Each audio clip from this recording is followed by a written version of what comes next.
Hey everyone, it is Friday, April 10th, and I am here with another really little Publix haul and a bit of a look at some frugal things I'm up to in the garden, as well as a couple of thoughts on the craziness that's going on out there in the world in the sense of our groceries and maybe some plans you'd like to think about.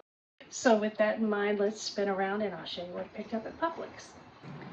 Okay, here we are. It's not a very big haul, but I really didn't need a thing. The number one reason why I went to Publix today was they had my beloved Springer Mountain Farms on BOGO today.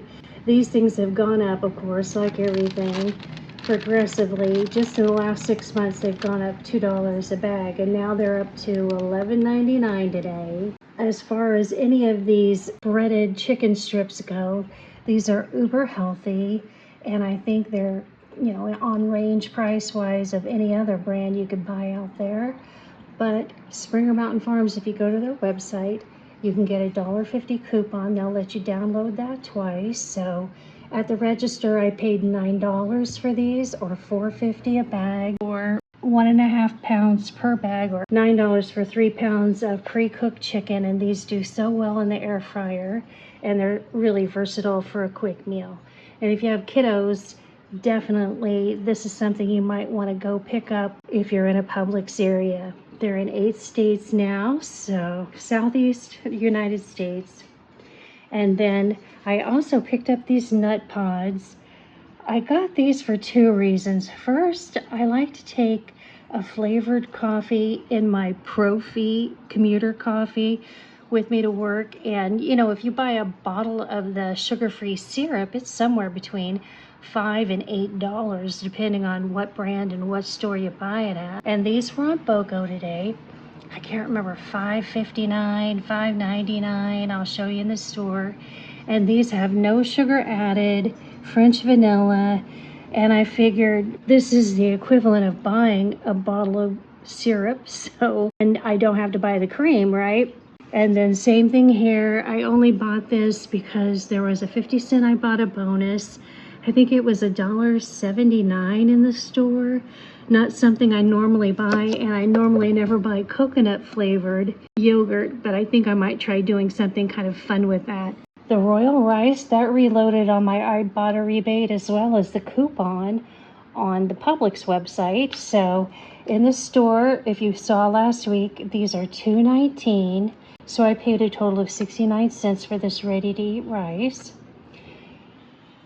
More treats, they weren't on sale. I just bought them because sometimes I can't find this flavor. My kitties really like that. And then this weird thing, you guys, have you ever bought a Sumo Mandarin orange?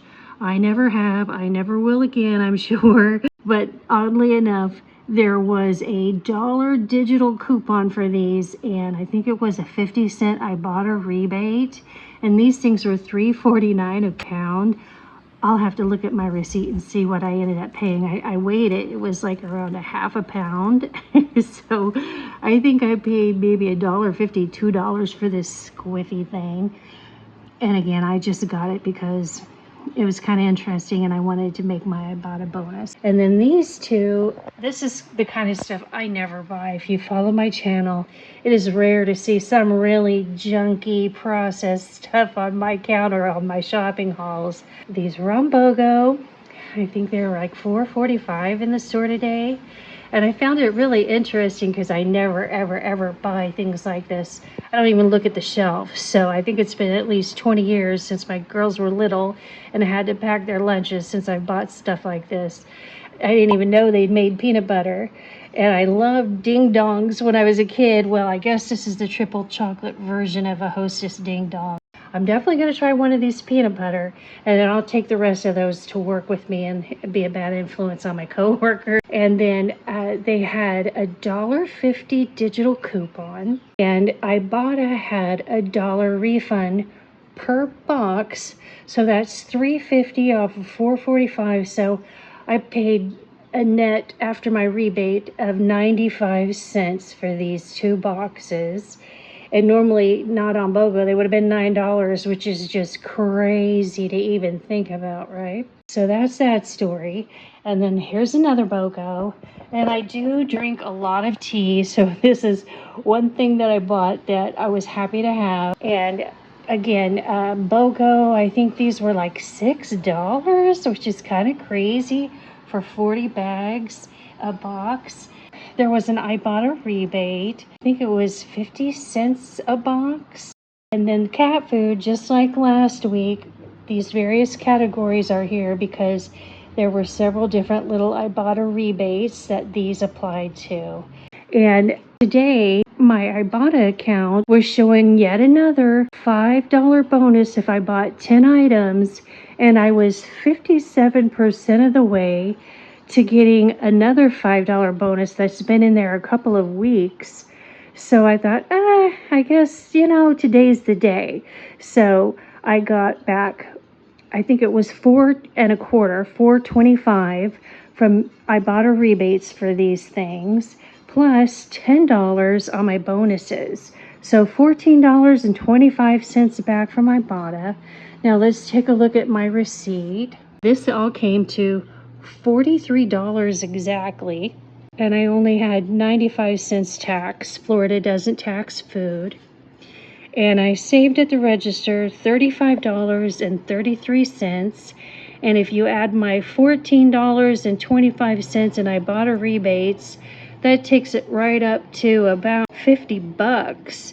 So I saved more than I spent.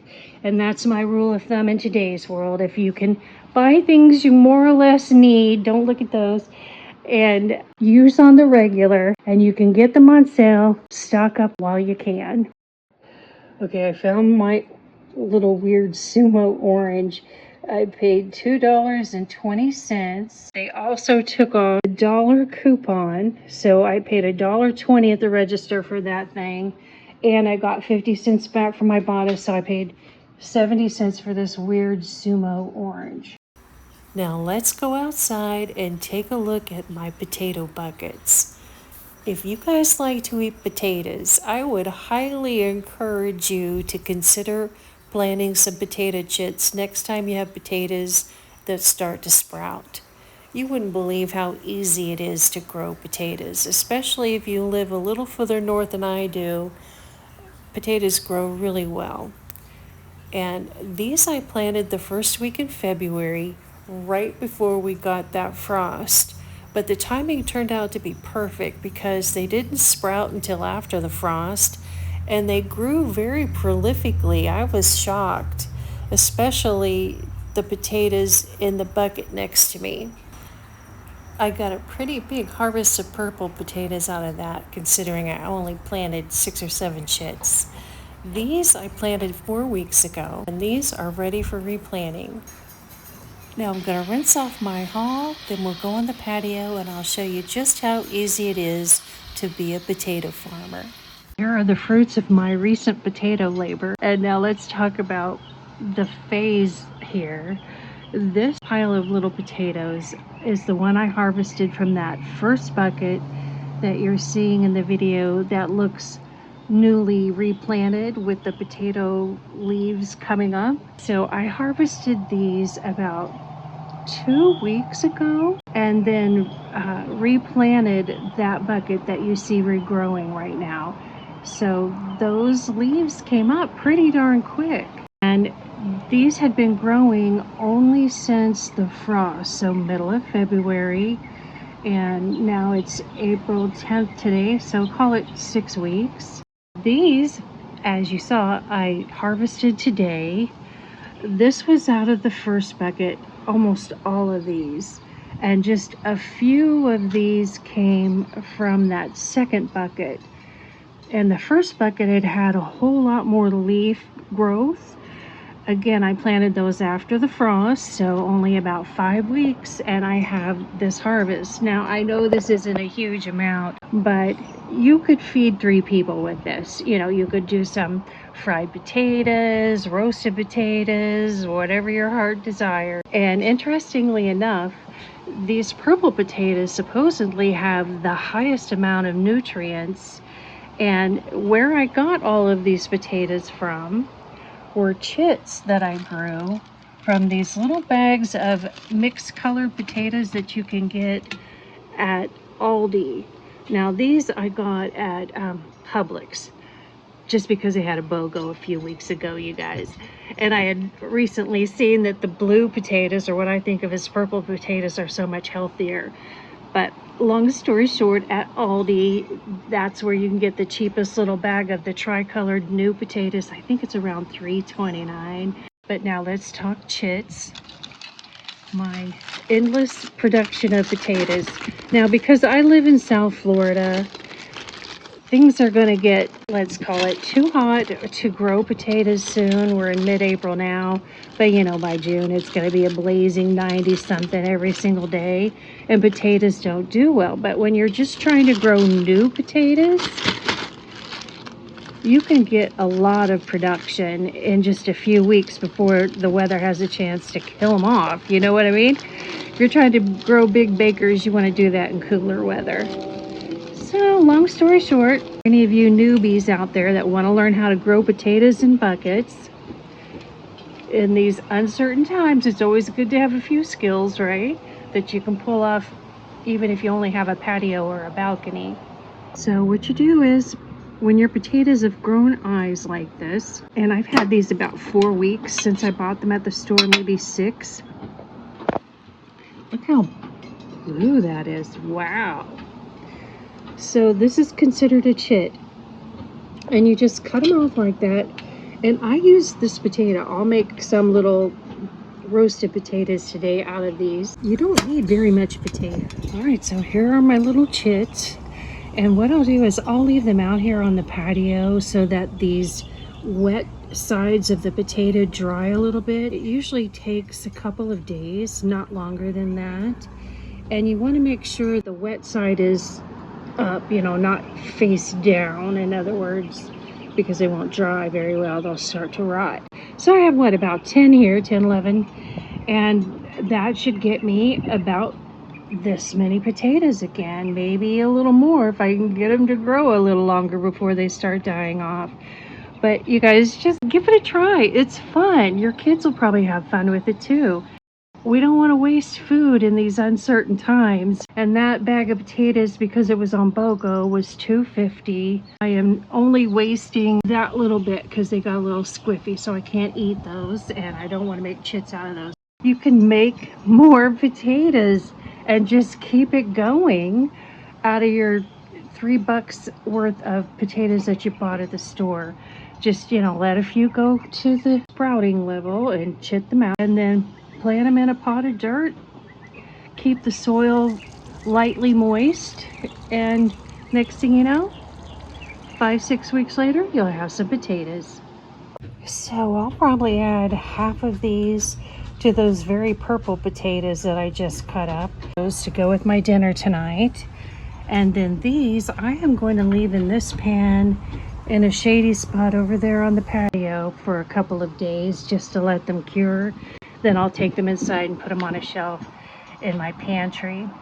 But I wanted to show you, I think I'm going to experiment with these little teeny tiny potatoes. These things are as small as the end of my finger. I'm going to put those out there under the bird feeder and see if the birds or the raccoons or whatever will eat these little potatoes. Okay guys, these new potatoes are going in the air fryer. And I've chopped up the little white ones because they're a little firmer than the purple.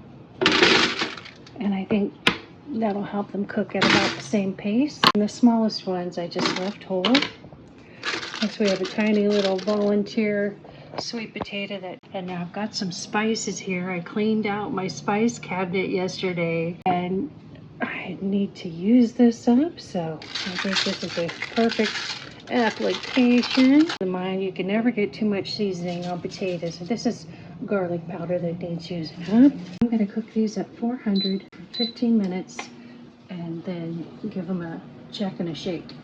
My frugal Lisa homegrown potatoes were delicious, you guys. I had those with a little salmon for lunch.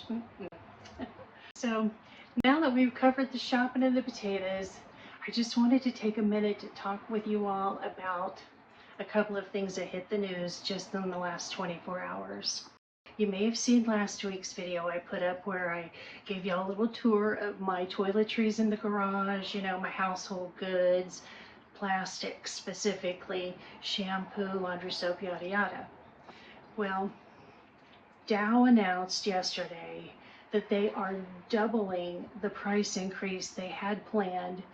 They had planned a 15 cents per pound increase in April, and now they're raising it to 30 cents a pound because of all the nonsense going over there in the Hormuz Strait with Iran.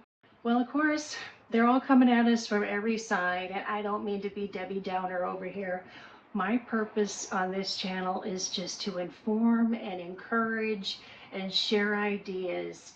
So that's what I'm trying to do with you all today by shedding a little light on what's going on if you've been busy and haven't caught on to that. And in addition to things getting a lot more expensive because of manufacturers increasing prices, it could easily get to a point where we can't get things that we need. So with that in mind, I realize a lot of folks are on a very tight budget. And if that's your family, this has to be especially upsetting for you. And I find when I'm in a situation that I feel like I can't control and it's stressing me out, it helps if I just sit down and think things through in a sort of linear, logical way, make a list, you know me and my list, make a plan, and then work that plan as best you can, because that's all we can do in this type of situation, right? So, for example, plastics, I got to thinking yesterday, it affects a lot more than just things you buy on a shelf at the grocery store. Contact lenses, medical supplies, things like syringes if you're diabetic, etc. I mean, this can get very serious really quick. Make that list, especially if you're on a tight budget. Start with the most critical items that will impact you and your family the most. And then just every week or whenever you get paid, buy one extra of whatever is at the top of your list. And also, a lot of us are having so much trouble right now between the layoffs, the price increases.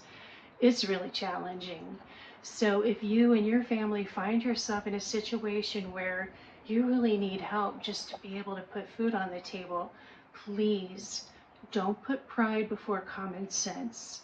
In this situation, everyone understands.